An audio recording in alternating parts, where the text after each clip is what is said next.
This week, South Africa marks World Breastfeeding Week. Breast milk has been proven to be beneficial to infants and mothers, but often in South Africa, due to the high prevalence of HIV and AIDS and tuberculosis, mothers are often too sick to lactate or even die during childbirth. Well, the SA Breastmilk Reserve strives to provide these infants with breast milk. Let's speak to the founder now, Stasha Jordan, to find out more about how it's all working. Stasha, a very good afternoon. Thanks so much for your time. So let's just talk about the challenges that, that are currently out there when it comes to infants, to newborns and breastfeeding, especially in the time of COVID. I would imagine that has added quite an extra layer of challenge to all of this.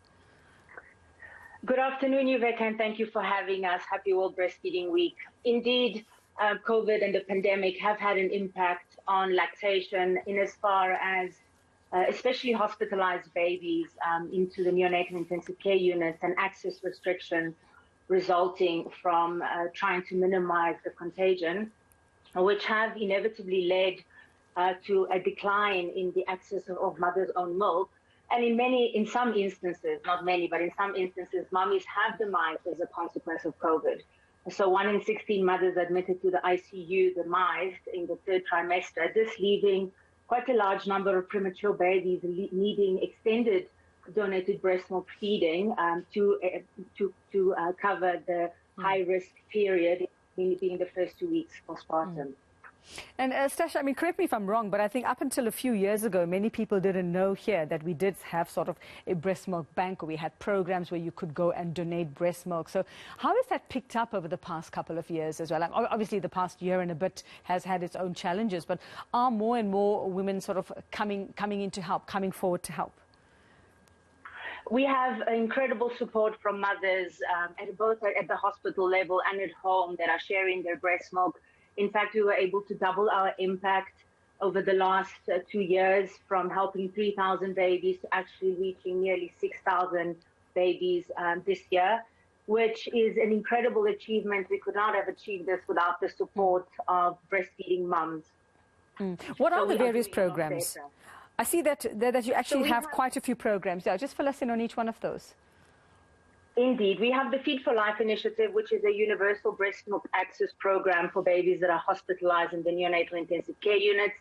We cater specifically to the extremely low birth weight infants in the first 2 weeks of life that are at high risk of sepsis, meaning infection or necrotizing enterocolitis. And in this department, we have to send a shout out to our friends at Discovery that have supported the quality monitoring of our programs through funding. Where we expand the service is through our program called Make Your Hospital Breast Milk Smart, and we install human milk banks only in public sector tertiary facilities that then collect breast milk on site. And once again, here we have received unprecedented support both from the National Department of Health and the various departments of health in the provinces. And again, Discovery Fund has funded up to 3 million rand of upgrades to public infrastructure in the name of infant and maternal health. So those are the two main programs. We have also expanded our offering in the last year to food banking, where we have distributed 150 food parcels that fed about 1,000 people at the height of the COVID pandemic to an early childhood development center, because we felt that pivoting to food banking was a necessity in view of the fact that our food systems had become really fragile. So for anybody who wants to be part of the program, any woman who wants to donate, what's the easiest way to do this? What would be the most convenient way to do this? The easiest way to do this, especially during COVID, when we do not want to flood hospital facilities with mummies that are coming from the outside, both for the safety of the mummies and the safety of the patients in the hospitals, we ask you to please register with the human milk bank nearest to you. You can register with us on www.savr.org.za. However, there are parallel programs like Milk Matters in Cape Town, the KZN Initiative for Breastfeeding Support in KZN, Itimbaletu that signs up private mummies in KZN, as well as the Netcare Bank. So there are a number of human milk banks. However, if you register on our website, we will find your closest facility.